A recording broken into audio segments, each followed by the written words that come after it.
ఒక్క దెబ్బకే తిన్నది మొత్తం అరిగిపోయింది. నిద్ర పోటీలు పెడితే మనకి ఆస్కార్ ఇవ్వడం పక్క. బాగా పండుకొని లేచేసరికి కష్టగాడి కోసం ఎగ్ బిర్యానీ చేసి రెడీగా పెట్టిరు. కొన్ని ఉంటాయిగా ఈ సిగ్గు శరం మానం మర్యాద అన్ని పక్క పెట్టి ఎగ్ బిర్యానీ అయితే ఒక పట్టు పట్టేసిన. ఊరిచిన సాలే కానీ తిని టేస్ట్ ఎట్టుంది చెప్పరా బాబు. This is like I think it's next level delicious. I don't know English but I know over acting.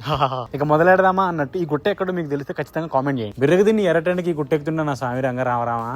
ఈ గుట్టను నేను ఎక్కుతున్నా, గుట్ట నా భుజాల మీద మోసుకొని పోతున్నా కూడా అర్థం కావట్లేదు. అట్లుందనమాట. అంత కష్టపడి ఎక్కినందుకు పైకి ఎక్కినాక సూపర్ వివేత్ ఉంది ఇక్కడ. నా వల్లగా స్వామి తిరుపతి వెంకటేశ్వర స్వామి మెట్లు కూడా ఉండే లేవు, చచ్చిపోతున్నాయి ఎండకి. పైకి ఎక్కిన తర్వాత కొంతమంది తమ్ముళ్ళు అయితే కనబడరు. తమ్ముడు ఇంత పెద్ద గుట్ట మీరు ఎట్లా ఎక్కిరంటే అన్న మీ యూత్ అన్న అంటున్నాడు నాతో. సర్లే కానీ తమ్ముడు నన్ను గుర్తుపెట్టారు. నేను వాళ్ళని అడిగితే వాళ్ళు ఏమన్నారో తెలుసా, ఎవడురా నువ్వు, ఎవడికి పుట్టావురా నువ్వు అని అంటూ. సర్లే అనుకుని వాళ్ళ దగ్గర నుంచి ఒక మంచి నీడ తీసుకుని అక్కడ కొంచెం నడుమైతే వాల్చుకున్నా. కరెక్టే బ్రో, కష్టపడ్డోడికి తెలుస్తుంది సుఖం విలువ. ఇక కోట మించి నా రాజ్యాన్ని చూస్తుంటే రాజ్యం మొత్తం సస్యశ్యామలంగా ఉంది. ఇక మన ఫోన్ తో గుట్ట కింద నా ఆర్చిని జూమ్ కొడితే ఇలా వచ్చింది. ఇక తర్వాత గుట్ట మీద ఏంది మే అని ఒక రీల్ తీసిన. ఇక తర్వాత మా దోస్తుగా టీ షర్ట్ వేసుకుని కొద్దిసేపు ఎచ్చులు కొట్టుకుంటూ ఫోటోలు అయితే దిగినాం. ఇక చాలేరా మస్త్ అయింది. నేను గుట్ట దిగడం స్టార్ట్ చేసిన. ఎక్కేటప్పుడు ఎంత కష్టపడినా దిగేటప్పుడు అంత సుఖంగా హాయిగా గాల్లో ఫ్లై అవుతున్నట్టు దిగిపోయాను. అమ్మోడి ఏమో కానీ వైట్ టీ షర్ట్ లో మనం హీరో లాగా ఉన్నాగా అట్లా అనుకోవాలి కదా. ఎవడు కూడా హీరో అని, ఎదుటి ఎలాగా మనం జీరో అని చూస్తారు. కిందకు వచ్చినాక కుక్కలు చాలా ఆశలు పెట్టుకున్నాయి, కానీ దగ్గర మంది కూడా. ఇక అక్కడ నుంచి బండి తీసి సాక్క చాయ్ షాప్ కడ పోయినా. అని నేను బండి తీసేటప్పుడు కొద్దిగా హీరో లాగా ఎలివేట్ చేసి వీడియో తీవారంటే వాడు మస్తు తీసిండు. టీ స్టాల్ వచ్చింది, కానీ టీ స్టాల్ దగ్గర టీ తాగలేదు, బూస్ట్ తాగి. బూస్ట్ లో షుగర్ ఎక్కువ వేసింది. బా సూపర్ ఉంది. ఇక ఈ టీ కాఫీలు బంద్ చేయాలా అనుకుంటాం, కానీ దేనికి టైం రావాలి. ఇక అక్కడ నుంచి మా దోస్తుగా టైర్లు కొనుక్కోవాలి మా చక్కగా డిమార్ట్ కడిపోయాను. ఇదే ఫ్రెండ్స్ డిమార్ట్ చూడండి. వాడు పక్కన డ్రైయర్ చూస్తుంటే అబ్బాయి ఎవరు చూడలేదు, కానీ నేను ఒక క్లిప్ తీసుకున్నాను. జనమే చాలా మంది ఉన్నారు, నన్నైతే ఎవరు గుర్తుపట్టలేదు. వాడు అంటే డ్రైయర్ ఎలా ట్రై చేయాలి మామ అంటుండు. ఏ కాలంలో ఆ డ్రైయర్ ఎలా పెట్టుకొని చూసుకుంటే అర్థమైపోతారని నేను చెప్పి. అంటే లైక్ మనకు అన్ని తెలుసు కదా. ఇక అక్కడ నుంచి ఇంటికి పోయి స్నానం చేసి డిన్నర్ కంప్లీట్ చేసుకుని టెరెక్స్ ఎక్కిన. టెరెక్స్ ఎక్కగా చందమామ